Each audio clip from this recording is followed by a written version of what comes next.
So most of you have seen this one before. Who's talking? What's your name and where you from? Name's Henry Austin from East Lansing, Michigan. And I built this, I kind of started this right about the time the first version of Drive on Wood was online.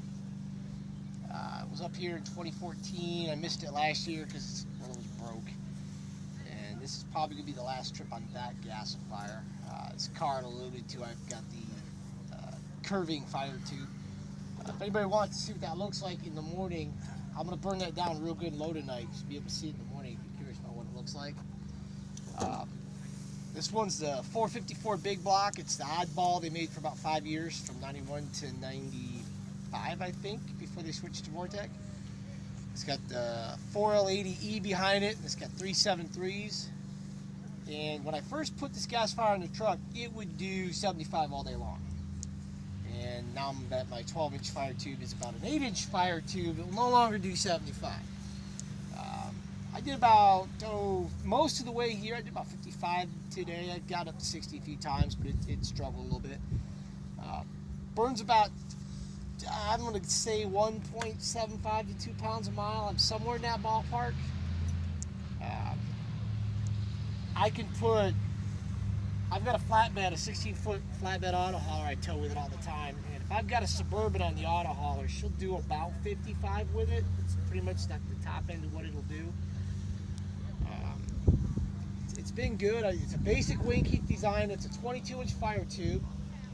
And I started out with a 7-inch choke. Didn't have a lot of power. I pulled the choke out. I'm just running the collar, which is, I believe what you said you're running your V10. And it's made good power since I did that. The only real variations I've done from Wayne's design, I put some gauges on the hopper condensate tank. I put a divider in it.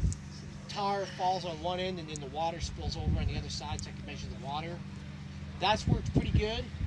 And I also put a marine fuel cylinder down in the rear sump tank. That hasn't worked so good because the soot it cakes up the slider in there. I didn't really stray from Wayne's design in too many other ways. I had to put the blowers in the top because being in the salt belt, they just fill up with water and then they freeze. So I moved the blowers up into the bed. And I didn't want to do the posts in the center of the cooling rack because I figured they'd just fill with water and then freeze also. So I went with the Sean French design on the cooling rack. It's worked pretty well. It's not puppy approved apparently. If she's sitting level, it drains positively to the rear if the truck is parked level. Unfortunately, it never is. I haven't had any problems with the cooling rack. The hay filter's been fine. My heat exchanger's been okay. The only problem I've seen so far has been the fire tube, and I think that was just the result of pulling it. What year model truck? About what? This is a 91. It's a K2500. It's 4x4, but it does have 373s. It doesn't have the 410s. And like it sits right now on the scale, it's about 6,800. If it's just empty, no wood, and just the truck itself. It's a work truck. It is a worker. It's not built for show.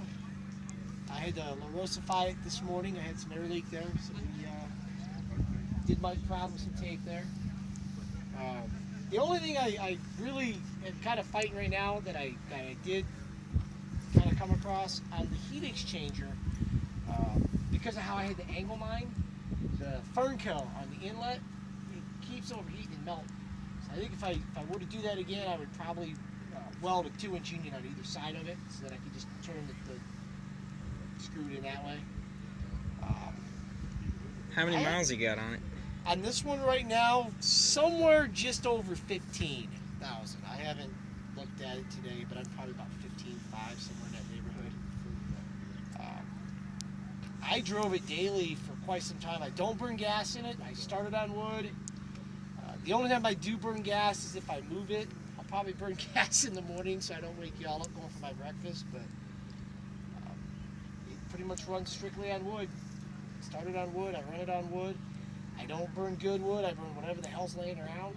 I've burnt probably half my house in that truck as I've done my remodel. It's a great way to get rid of old wood. I've burned green wood, dry wood, pine, 70-year-old hard dried lumber, treated lumber from a deck, which you're not supposed to burn. Makes good wood gas. It pretty much swallows anything you feed it. The only thing I've used on my rear sump tank, see, I thought I'd be a smartass, and I put a 3-inch cap on the driver's side, and my drain is actually on the driver's side. I did that because I had an RV drain in my driveway. That was the convenient place to do it. I wouldn't do that again.